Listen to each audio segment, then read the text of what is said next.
I would just go down to the ocean and draw next to the sea, looking at the movements. But now I'm seeing it in a completely different way. I think that my vision for art has expanded, and instead of being so judgmental on myself, Right. I was like, I want to dive into this in my own way.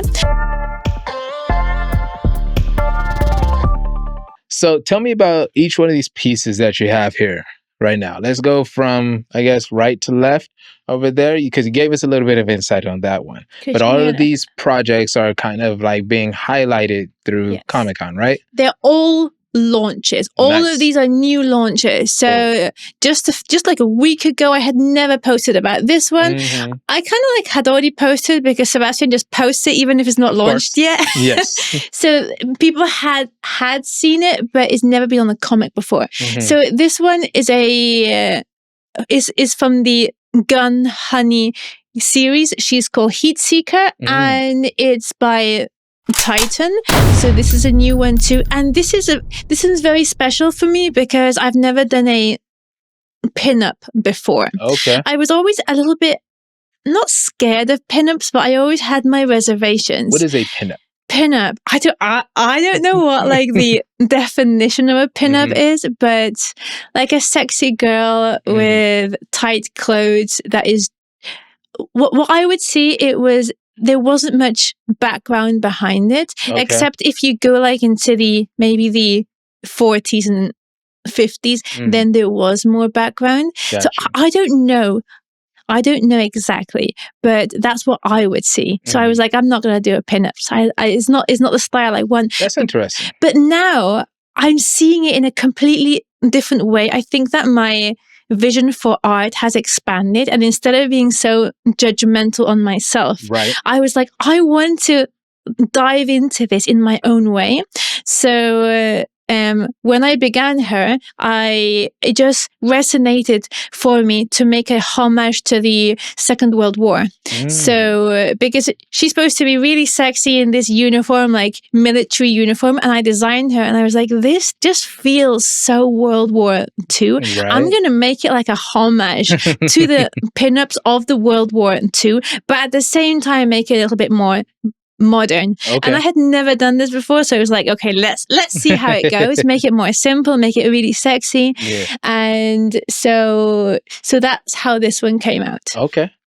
And of course, Krishneer, he's got a whole story behind it, like everything Sebastian does. She has also, but it's a very different style. When I drew this one, I was reading The Shape of Water from Guillermo del Toro, so I wanted to make it more tribal.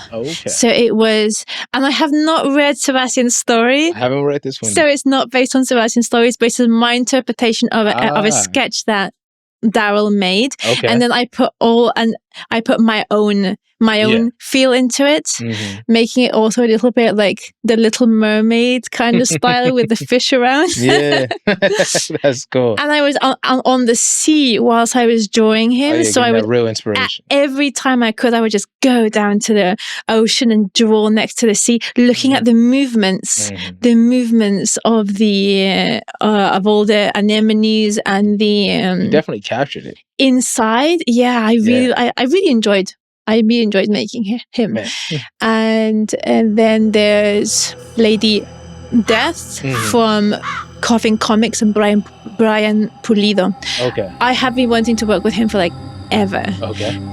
So he asked me to work with him about a year ago, and it had not been possible until we were able to book it. And creating a Lady Death, he was like, do whatever you want. I just want it to be a style like the Met Gala. So I made kind of like a style on her hair, but I wanted it to be like more an homage to La Santa Muerte of the Mexican culture.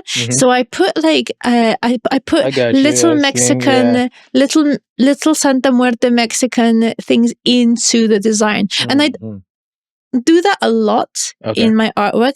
Sometimes I don't say anything because the clients that I work with have not asked me to make it Mexican, but I just like it a lot, and I feel that a lot of Mexican gods really go with certain things in the new characters I'm designing. So I put little things, and so I added that into her. That's really cool. That's really cool. You do such a good job of, like, first off, I love the detail and everything. You bring such life to each piece, and everything has so much movement and fluidity to it. It's just like, man, like, so much depth. And like this one right here, you can see like he's really in the water. Yeah. You can really tell the flow and everything like that. The energy behind each piece is super sick. I absolutely love it. Thank you. Your background in art, you have a background in like graphic design, right? Semi-background, yes. I studied graphic design, but I had to leave school when I was like halfway through. Halfway through the career, sadly, to support my family. But I'm very grateful because it gave me opportunities that would have never happened if I had graduated. Because knowing me, I am like, if I get a goal in my mind, I make it happen. Single focus. Kind of, yeah. Like I'm really focused, and I can be focused for like years. I got you. So if I had carried on in graphic design, I'd probably be a graphic designer right now, because that would have been my focus. And we wouldn't be having these amazing pieces of art because right I wouldn't in front of us. I wouldn't have believed. I never believed I could, but I got into modeling, and I was a completely another thing completely.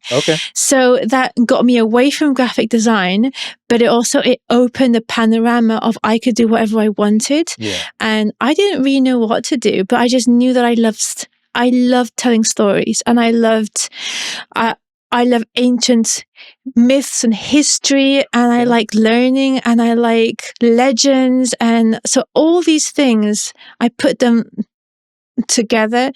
And after about 10 years of modeling, or 8 years of modeling, I was like, I want to focus as much as I can into this and see what happens.